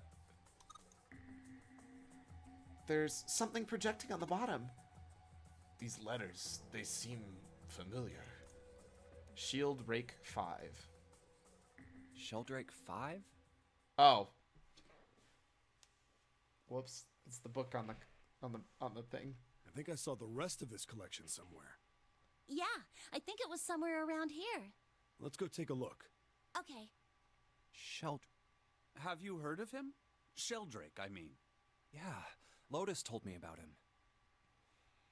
There's a British biochemist named Sheldrake. He has a rather interesting theory. Morphogenetic fields, which relies on the theory of morphic resonance.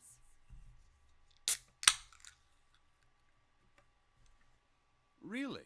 From Lotus, huh? Well, Clover also said something to me about that stuff.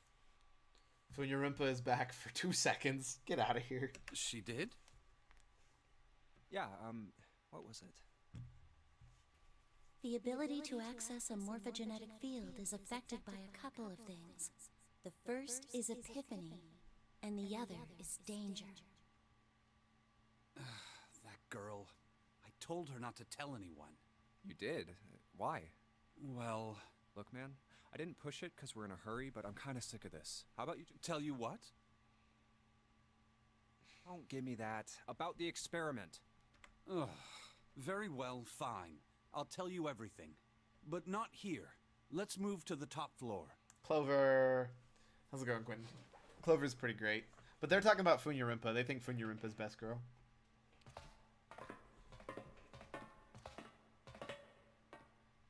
I suppose I might as well start by telling you why I kept quiet, and why I made sure Clover did as well. To be honest, the explanation is quite simple. Zero told me not to. I had little choice. I'll fight out. You're that mad. You're that mad over Funyarimpa being best girl. You spelled Cleaver wrong. Oh.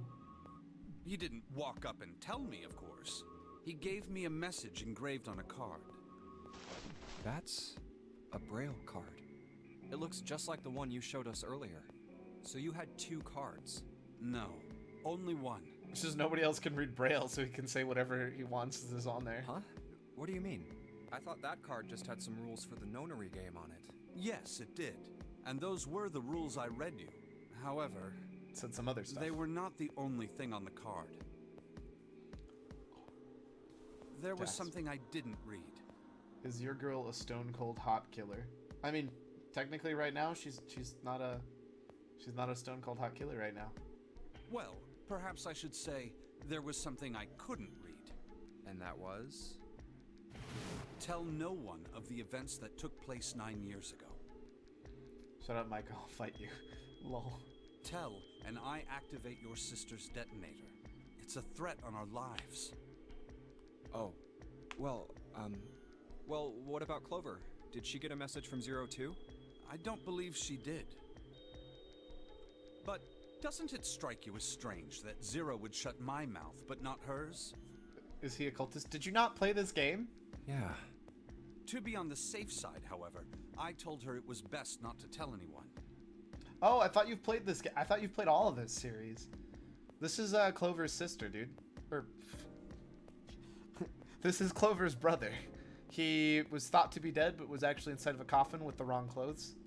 Danganronpa I played. Yes, just like Cleaver. Oh my god. Still, apparently she told you. That girl. What's wrong with her telling me? That's why she's worse Brill. I figured some stuff out with the things she told me.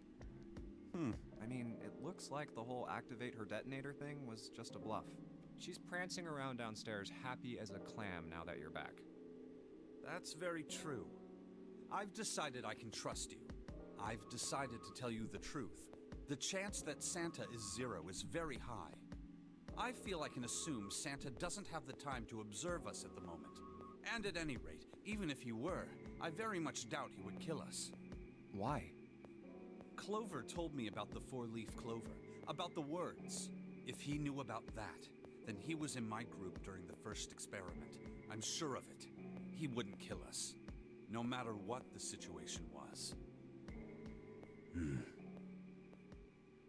I just realized how super awkward the axe ending is, since that means that Clover killed Santa and Seven. And those are like 2 of the best people in this scenario. Hey, Snake? Yes, I know. You want to know what happened during the experiment. Yeah. How much do you know? Clover told me about... I see. The morphogenetic field in the experiments 9 years prior. How the experiments had taken place simultaneously at 2 locations, one being the ship and the other being a building in Nevada. Man, they really want to make sure you know it's a building in Nevada. Oh boy, science nerds. And Snake was actually alive. That's the other good thing. Snake is alive. And Cheers. the girl that died during the experiment. She told you all that, did she? At any rate, I now know how much you've learned. All that remains for us to determine is who did this and why, right? Well, no, what's the name of the girl who died? Is it Lotus's daughter? Yes. Can you tell me what happened? Yes. The people who organized the initial experiment were from a company called Cradle Pharmaceuticals. There were 4 of them running the show. Gentaro Hongo, Ace. Nagisa Nijisaki, I don't know who that is. Teruaki Kubota, Don't know who that is. Kagechika Musashido. Don't know who that is. One of those three is the captain. One of those three is Mr. X, and one of those three is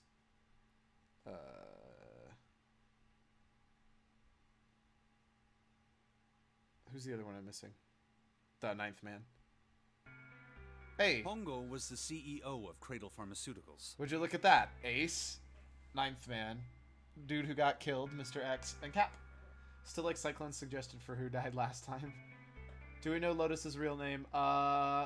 We know her last name, but I can't remember it. They tell us. It's a thing that exists. I don't know if it's a thing that's been said yet, though.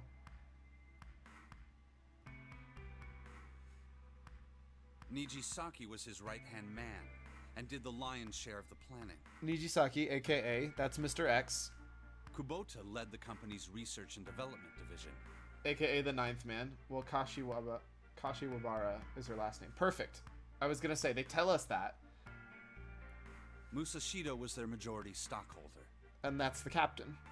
It was these 4 people who planned the initial experiment. And 3 of them are dead. Let me simplify it for you. Hongo designed it, and Nijisaki put it all together. Kubota developed the technology required, and Musashido provided the cash.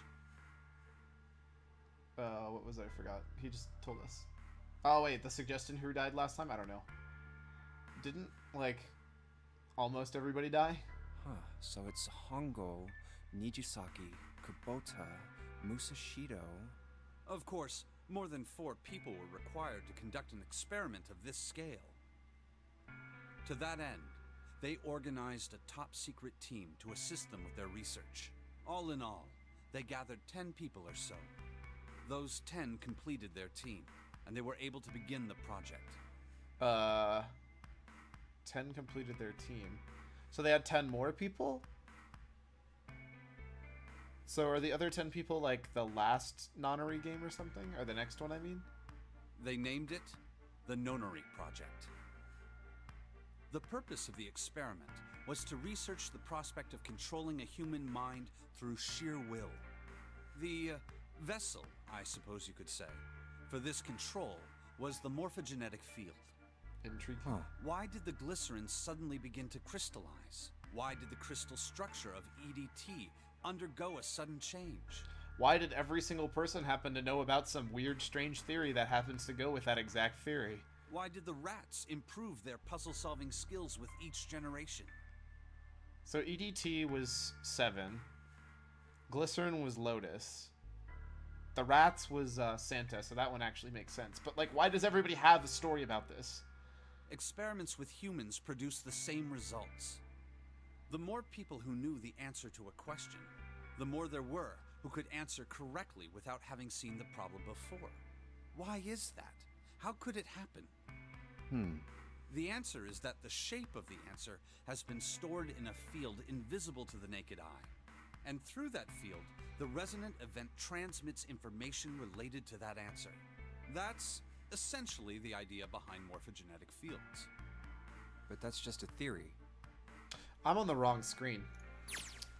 Can't bring yourself to believe it? Yeah.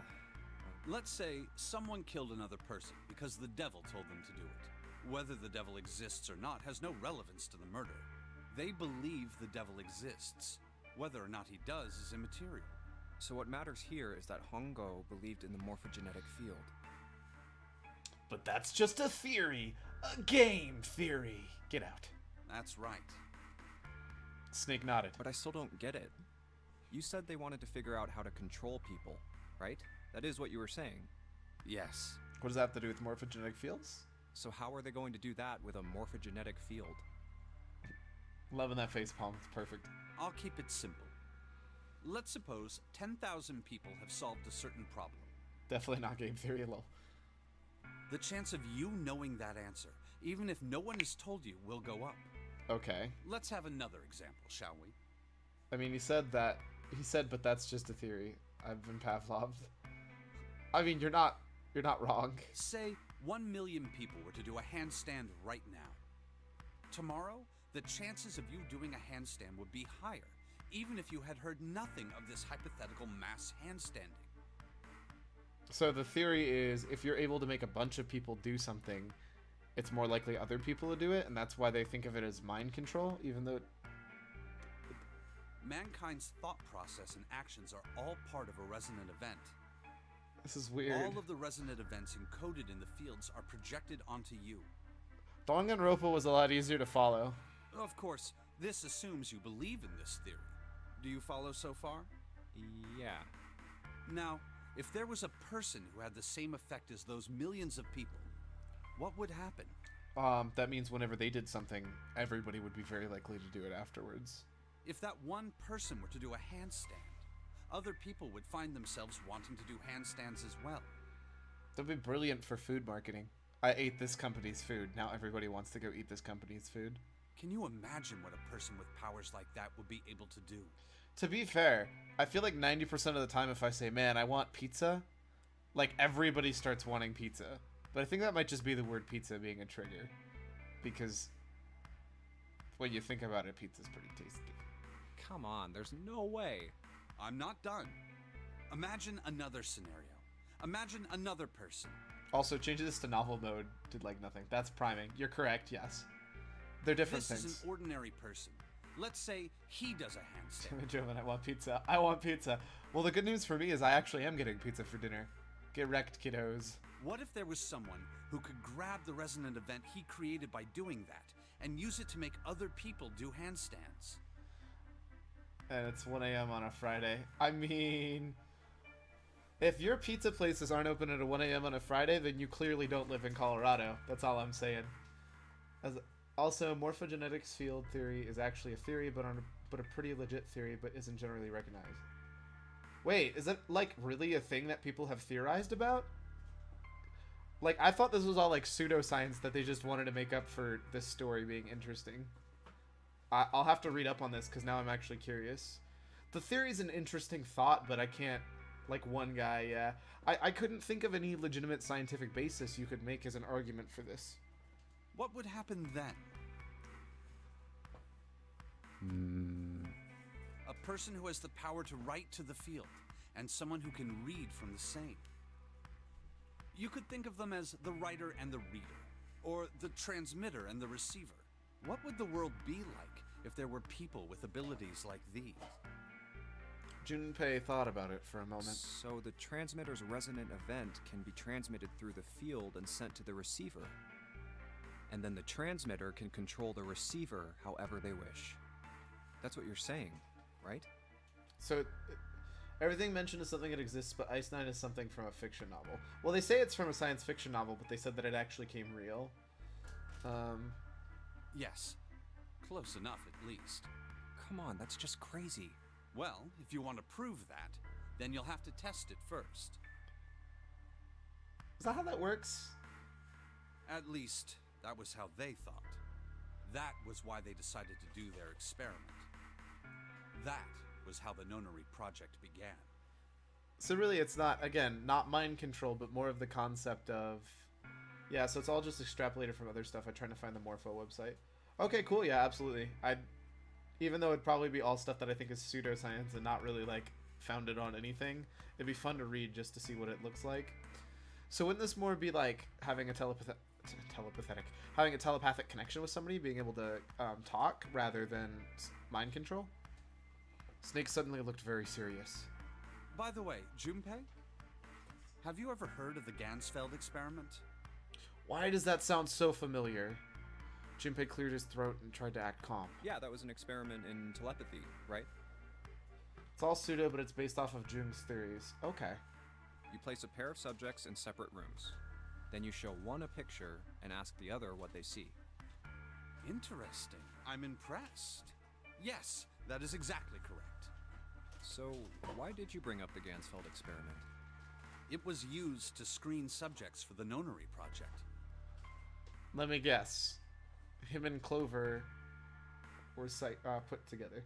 He's actually like a respected guy in psychology. That's actually pretty cool. The hospital in a remote town was affiliated with Cradle Pharmaceuticals. Hongo used it to conduct experiments on visiting children in secret. Some of them, he found, had potential, he began to gather children that showed promise. Children that seemed as though they might be able to access the field. Which, again, explains why there were 16. Well, actually, no, it doesn't. There should be 18. There should be 9 pairs of 2. And if I'm not mistaken, they're going to be mostly siblings. Of course, none of them volunteered. They were kidnapped. His face barely moved as he spoke. There were 9 pairs of siblings taken, for 18 children total. Sheldrake's page on Morpho. Lol rip. Oh. Sorry, that's a Twitch setting. Here. Post For it reasons again. that were not fully understood at the time, each pair had 1 transmitter and 1 receiver. And just to think, the guy who researched all this stuff is now going to be releasing a game about panties. You're not wrong. His other games are like this. You repost that link, by the way. They were split perfectly. As such, the 18 children were split into 2 groups of 9. I swear it said 16 kids were kidnapped, not 18. Oh, sheldrake.org. Oh, I see. I'm gonna demod you, by the way. Oh, do I need it? What? There we go. The children who were put into Group Q were the ones who excelled at transmitting. Punchline. They were transferred to the mock experiment building known as Building Q in the Nevada desert. Of course. Sorry, I gotta read this now, because this is the game that I'm actually genuinely curious about. If he sees underwear, humanity will be destroyed. Punchline is the newest visual novel adventure from the creator of Zero Escape in the Science Adventure series. Science Adventure? I haven't seen that. Play as Yuta Iridastatsu, a high school student who faints at the slightest sight of panties. After being stuck in ghost form, it's up to you to help Yuta get— Wait, how to become a ghost? What? It's up to you to help Yuta get back into his body and solve the mystery of why he causes an asteroid to destroy the Earth every time he gets too excited by underwear sighting. What? Cyclone event for research? But of course. That's Stein— Ah, that's Steins Gate and a few other games. Okay. Who faints at the sight of panties? FFS. I mean— I don't know. The children who excelled at receiving were put in Group A. Group A was then placed on the former hospital ship Gigantic. From the experiments he had conducted so far, Hongo had learned the following. There are 2 things that can increase one's resonance with the fields. The first is epiphany. The other is danger. Have you ever been faced with an especially difficult problem and thought about it very long and very hard until finally an answer suddenly appeared in your mind? It may seem obvious to say so, but that is what is meant by epiphany.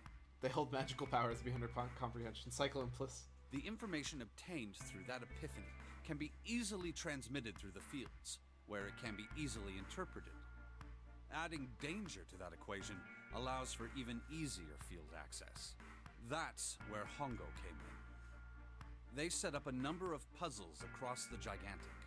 The participants had to solve each one before they could move to the next room. Of course, he hadn't forgotten to include danger. Japan is like that homeless guy on the New York subway. Just don't question it. I don't... He had detonated a bomb on the hull of the Gigantic. The children in Group A were forced to play the nonary game as the ship sunk. I'm with you, Kylaris. There's no words to reply to that. By forcing the children into a life-or-death situation, Hongo hoped to increase the likelihood of their tapping into the fields. The children from Group Q, on the other hand, were confined to the mock experiment building. Building Q duplicated the interior and puzzles of the Gigantic exactly. Every detail was exactly the same. Hongo explained the situation to the children in Group Q. Solve the puzzles you find throughout the rooms. When you have the answers, transmit that information to the children in Group A. If you succeed, they will be able to solve the puzzles and escape. But if you fail, then the Gigantic will sink, and your brothers and sisters will drown. Well, hold up. Couldn't the kids in Group A just solve puzzles on their own? Why did the other kids have to solve it for them? Those were his orders. Do you know why the astronauts of Apollo 13 were able to return to Earth safely? It was because NASA had access to a replica of the Apollo 13 capsule. All of the equipment, the instruments, everything. All of it identical. Everything was just like the real Apollo 13. NASA was able to replicate the situation the astronauts by putting themselves in the same situation. They attempted to solve the problems the astronauts were dealing with.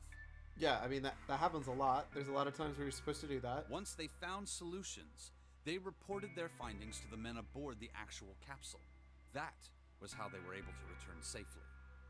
It was the same with the Gigantic and Building Q.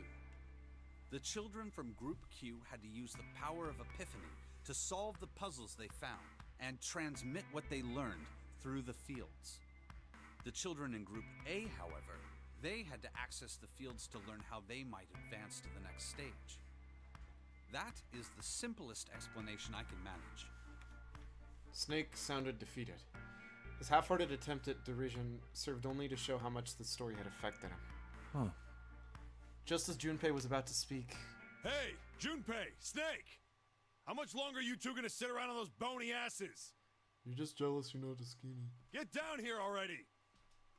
Seven's voice echoed up from below. Snake took a deep breath and blinked rapidly, as if waking up from a long nap. He's right. Let's go, shall we? We don't have much time. We need to get out of here, and soon. Also, the first two Daughtry games were actually run by Walmart. Cern's bliss. Snake headed to the stairs, but Junpei put out an arm to stop him. Hold it. There's one more thing I want to ask. Are you sure that there were 18 kids? Sponsored by Budweiser. Why? Well, I thought it was only 16. I knew I wasn't making things up. Oh, yes. That was what they said on the news, wasn't it? Yes, I have no doubt that 18 children were abducted and used in Hongo's experiment. Where are the other two? After all, you couldn't exactly play a nonary game with any less, could you? Well, yeah, but are you saying that the news got it wrong? Yes, I am. There were 2 more children. Who's the 2 more children? Is it me and June? However, they had no relatives that I'm aware of. I imagine no one filed a police report when they went missing. Were Junpei and June adopted? Because if they were, that's Junpei and June, I'm betting, and they just don't remember it, I guess? I don't know. I got nothing. They were brother and sister, like Clover and I. Oh, nope. Definitely not Junpei and June. Nope. They're junior sister. That's real awkward. The brother's name was Aoi. Oh my god. That's Lotus's kids. Those are Lotus's kids. The sister's name was... Her name was... Snake couldn't seem to bring himself to continue. It looked as if what he was about to say brought him great pain. Okay, so I know that sounds stupid, but I know those are Lotus's kids. Her name was Akane. Wait, what?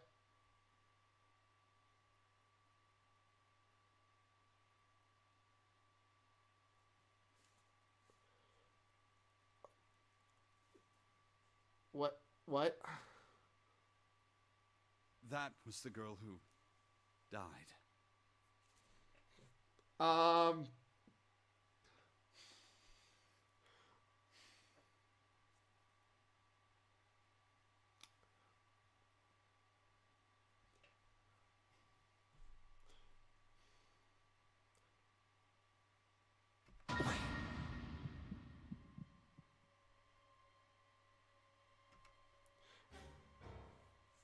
Junpei felt as if he'd been punched in the stomach. His vision went blurry and his head felt light. Akane Kurashiki died 9 years ago? Then, who is June? I am somewhat confused, my dude. I am also somewhat confused, my dude. No. That's impossible. It can't be true. Akane isn't that uncommon of a name. If Snake had known her last name, that's a different matter entirely. So they share a name. A lot of other people do too. It doesn't mean anything. Surprise! There was someone else. course it was. It has to be. Junpei shook his head hard and pulled himself back to reality. Is something wrong, Junpei? Your breathing sounds strange. Then Snake had noticed. Junpei cleared his throat and tried to act calm. Oh, no, it's nothing. I'm fine. Let's get back down there, all right? Snake raised an eyebrow, but said nothing.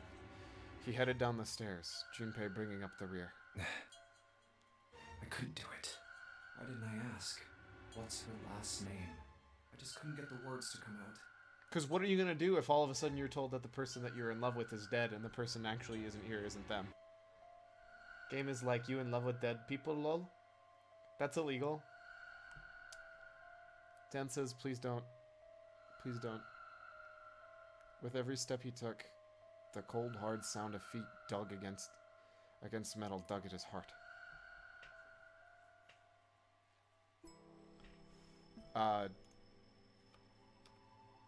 Did they really not look at these? Sheldrake 5. Sheldrake, this is it, okay? But didn't it say 5 at the end of the shadow picture? Yes, I think we need the 5th volume. It's right there. Oh, wow, there's a button. Why don't we just look behind all of these books? Because they were weird anyways. Reminds me of Danganronpa. Everyone Jovine loved died. Feels bad, man. Feels real bad, man. Well, would you look at that? There's a big red button behind the book. I guess we should press this button.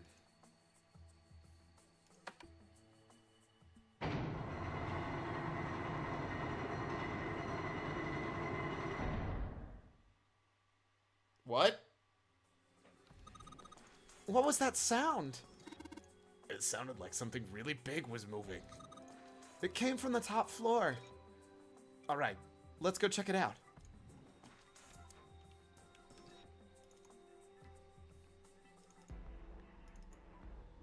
Uh, 13, 14, 10, 13.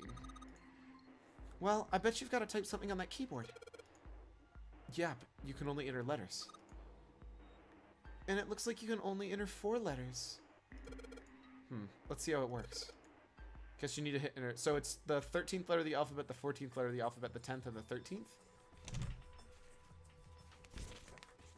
So it should be...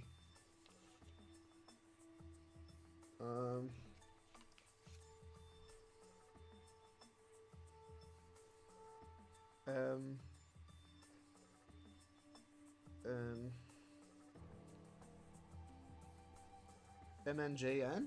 What?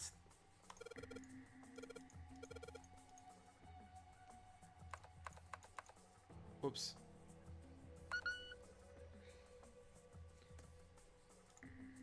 $13, $14, $10, $13.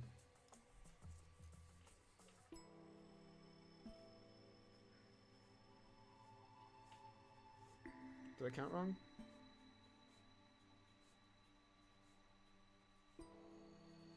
Thirteen's M.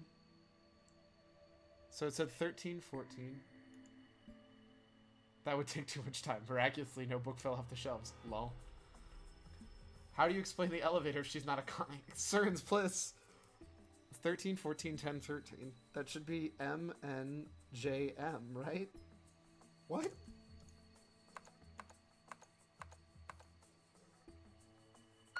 Unless it's supposed to be this 13, in which case it's D, D-E-A-D. Oh. That makes a lot more sense, actually. It's the actual, so it's as if you were treating every letter of the alphabet like it was, hex. Yay! You did it, Junpei! You said that like 18 times already. It's unlocked now. Why is everybody else not good at puzzles? Good job, Junpei. Whoa there, don't get too excited. It's always hex, every time. You're not wrong. The password was dead, remember?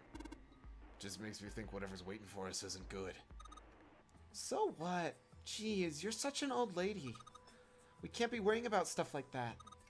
I mean, come on. We got it to unlock, didn't we? Let's go, hurry up. Which door?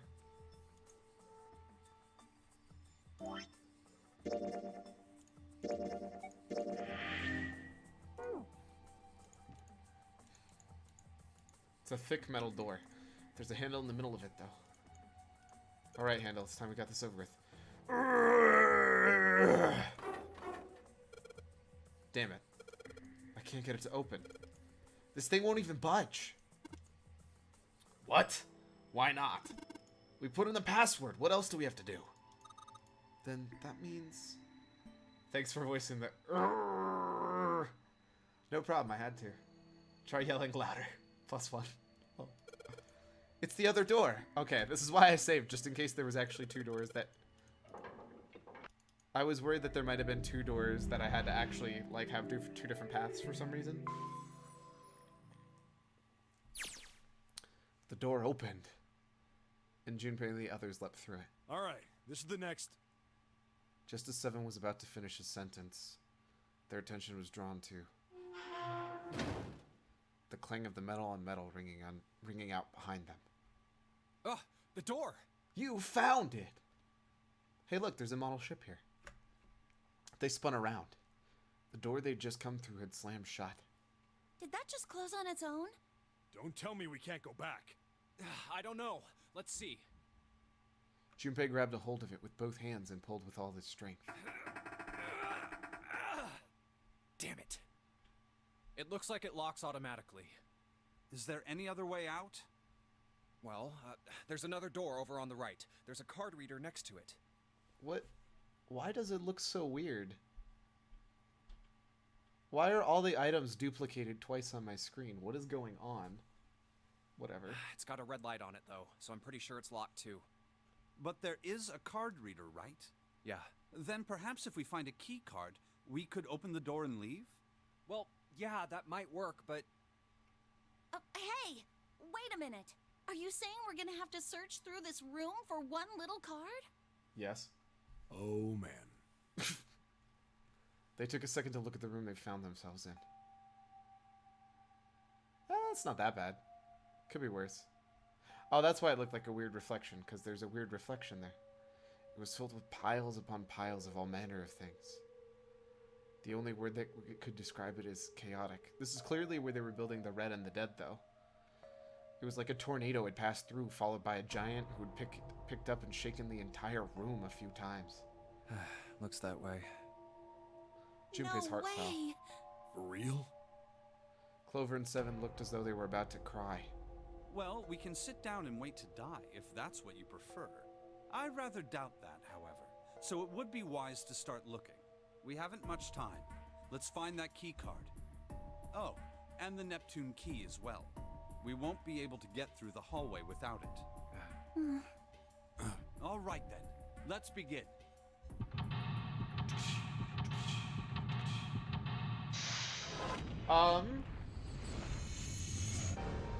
So here's the deal. It's time for me to wrap up the stream.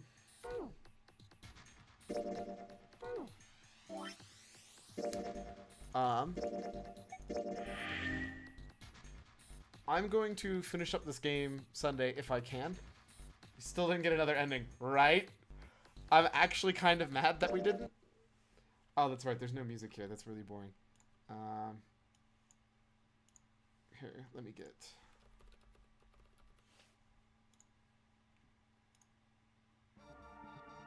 Perfect. Everyone riot. I'm gonna do my best to beat the game next stream on Sunday. I might have to dip out of that stream a bit early since family's coming over.